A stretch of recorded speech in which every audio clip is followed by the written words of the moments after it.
హమాస్తో విసిగిపోతున్నటువంటి Israel మళ్ళీ అడ్డం తిరిగింది. తాజాగా గాజా యుద్ధం కొనసాగించడానికి మొగ్గు చూపుతున్నట్టు ఇజ్రాయెల్ ప్రకటించింది.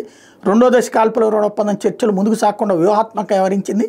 గాజాలోకి ప్రవేశించే సరుకుని సరఫరాల్ని ఆదివారం అడ్డుకుంది. దీంతో వివిధ దేశాల అంతర్జాతీయ సంస్థలు పంపిస్తున్న మానవతా సాయం ఆగిపోయింది.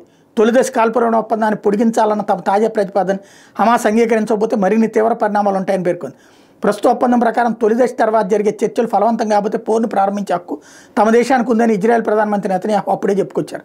దీని మీద హమాస్ తీవ్రంగా స్పందించింది. మానవతా సాయాన్ని అడ్డుకోవాలన్న నిర్ణయంతో ప్రస్తుత కాల్పుల ఒప్పందాన్ని నిర్వీర్యం చేయాలని ఇజ్రాయెల్ ప్రయత్నిస్తే తమ చెరలో ఉన్న బందీలు ఇబ్బందులు పడతారని హెచ్చరించింది. జనవరిలో కుదిరిన ఒప్పందాన్ని అమలు చేయాల్సిందని స్పష్టం చేసింది. కిడ్నాప్ చేసి వాళ్ళని పద్దాక వాళ్ళని హింసించేస్తాం, వాళ్ళని చంపేస్తామని 24 గంటలు ఆ బ్లాక్మెయిల్తోనే బతికేస్తారు. అదే వీళ్ళోళ్ళు అక్కడ ఉన్నారు 100 మంది. వాళ్ళని వాళ్ళు హింసిస్తే ఏమయ్యేవాళ్ళు వీళ్ళు.